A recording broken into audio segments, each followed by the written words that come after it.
Alors, maintenant qu'on a réussi à récupérer la liste complète des fichiers qui étaient contenus dans mon dossier, on va voir comment, à l'aide des structures conditionnelles, on va pouvoir filtrer cette liste de fichiers pour ne retenir que les fichiers de type image. Alors, pour commencer, on va importer les modules OS et JSON qui vont nous servir pour la suite de l'exercice et on va aller récupérer les informations qui sont contenues à l'intérieur du fichier JSON.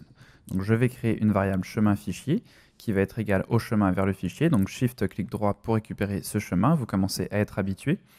Et on va aller lire les informations à l'intérieur de ce fichier. Donc with open chemin fichier, on va l'ouvrir en lecture, donc avec le mode R. On va stocker ça dans la variable f et on va récupérer les informations à l'intérieur du fichier JSON dans une variable qui va s'appeler liste fichier. On va utiliser la fonction load du module JSON et on va loader ce qu'il y a à l'intérieur de f, donc f étant le fichier qu'on vient d'ouvrir. On va vérifier qu'on a bien récupéré les bonnes données à l'intérieur de notre variable. Donc on va faire un print de la variable liste fichier. On exécute le script et là on se retrouve bien donc avec cette liste de fichiers qu'on avait récupéré précédemment et qu'on avait écrit dans le fichier JSON. Maintenant, on va vouloir donc boucler à travers cette liste de fichiers pour filtrer uniquement les fichiers de type image. Donc ce que je vais commencer par faire, c'est créer une liste qui va s'appeler image extension et qui va contenir toutes les extensions de fichiers qui vont correspondre à des fichiers de type image. Donc on va avoir par exemple le JPEG qui va être possible d'écrire de deux façons différentes, donc avec un E ou sans le E, donc je mets les deux écritures possibles. On va avoir les fichiers par exemple PNG, les fichiers Targa et les fichiers TIFF. Donc c'est tous les types de fichiers qu'on va vouloir cibler et qu'on va vouloir garder à la fin. Je vais faire une liste que je vais appeler liste fichier filtre qui va contenir uniquement les fichiers qui vont être de type image. Donc pour l'instant, on fait juste l'initialiser. Donc elle va être vide. Et je vais commencer à passer à travers chaque fichier. Donc pour cela, je vais utiliser une boucle for comme on l'avait vu précédemment. Donc je vais dire pour fichier dans liste fichier. Donc là, fichier, la variable fichier va être égale à chaque fois qu'on va passer dans la boucle à chaque fichier. Et on va pouvoir récupérer à partir de ce fichier l'extension. Pour récupérer l'extension, on va utiliser une fonction du module OS qui s'appelle os.path.splitExt, donc pour split extension. Donc ça va nous permettre de splitter en fait le chemin, donc de le couper en deux pour avoir d'un côté le chemin du fichier sans l'extension et de l'autre côté uniquement l'extension. Donc on va lui dire qu'est-ce qu'on veut splitter, donc on veut splitter ici le fichier. Et si on fait un print ici de l'extension et qu'on exécute le script, on se retrouve ici avec des tuples. Alors les tuples, c'est en fait tout simplement une liste à laquelle on ne peut pas ajouter ou enlever d'éléments. Donc c'est très similaire à une liste.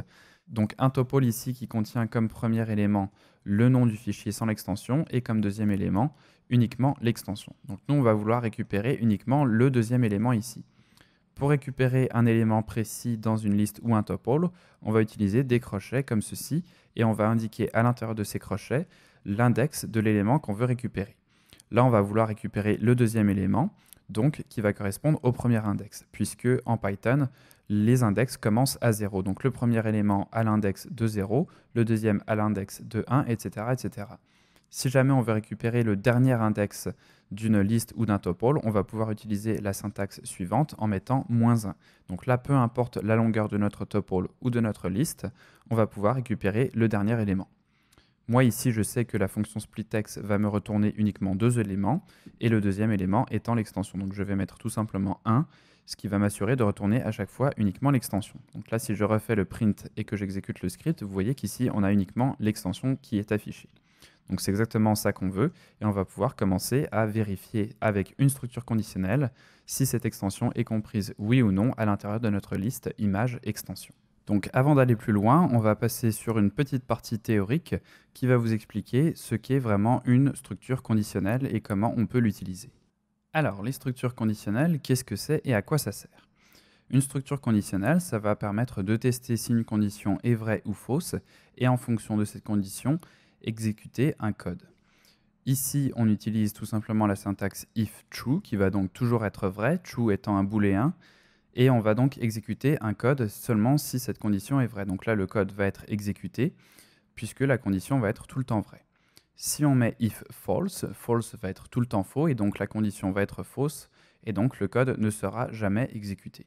Si on prend un exemple concret, par exemple si on veut vérifier si un fichier existe sur le disque pour le supprimer, ça va ressembler à ça. Donc if os.path.isFile, donc on vérifie si le fichier c:/fichier.txt existe ou non. S'il existe et que la condition est vraie, on va donc supprimer le fichier avec la fonction os.remove. Si jamais le fichier n'existe pas, la condition va donc être fausse et on n'ira jamais essayer de supprimer le fichier. Essayer de supprimer un fichier qui n'existe pas en Python, ça va nous retourner une erreur. Donc en mettant ici une structure conditionnelle pour vérifier auparavant si le fichier existe, ça va permettre de gérer ce type d'erreur qui pourrait arriver au cas où le fichier n'existe pas. Donc voilà une des utilisations des structures conditionnelles et on va voir tout de suite comment l'utiliser dans le cas précis de notre script pour filtrer les fichiers de type image. Donc de retour dans notre script, on va vérifier si l'extension est présente oui ou non dans la liste qu'on a définie ici auparavant. Donc pour ça, on va utiliser une structure conditionnelle, donc if extension, et on va dire if extension in image extension. Alors, on va ajouter à liste fichier filtre le fichier. Donc là, la syntaxe est assez similaire à la boucle, c'est-à-dire qu'on a un 2 points à la fin de la ligne, puisque au retour de la ligne, on va avoir une tabulation, la tabulation qui va nous indiquer que le code ici est à exécuter uniquement si cette condition est vraie. Donc si l'extension qu'on est en train de regarder est de type JPEG, PNG, Targa ou TIFF, on va ajouter le fichier. Si jamais l'extension ici n'est pas contenue dans cette liste qu'on a définie ici, alors on ne va tout simplement pas exécuter cette ligne ici et on ne va donc pas ajouter le fichier. On va tester donc si notre condition fonctionne correctement. Donc on va printer la liste fichier filtre et voir ce que ça nous retourne. Donc j'exécute ce script et là je vais regarder les fichiers que ça me print. Donc on voit bien que c'est des fichiers uniquement de type JPEG ou de type PNG, Targa ou encore TIFF. Donc on a bien réussi avec cette structure conditionnelle ici à l'intérieur de notre boucle à passer à travers chaque fichier pour vérifier si le fichier avait une extension de type image, donc de type qu'on a défini ici dans notre liste. Donc là, si par exemple je change ma liste pour enlever les fichiers PNG et que je réexécute mon script, vous voyez que les fichiers PNG ont disparu. Donc ça devient très très puissant et on pourrait même imaginer récupérer cette liste de formats, donc cette liste de formats d'image directement avec la fonction input pour demander à l'utilisateur le type de format qu'il veut filtrer à l'intérieur de ce dossier. Donc voilà comment réussir à filtrer des informations, comment réussir à faire à l'intérieur d'une boucle une structure conditionnelle qui va nous retourner uniquement les types de fichiers dont on a besoin. Tout ça grâce à la structure conditionnelle qui va être donc très très pratique et très utilisée en Python.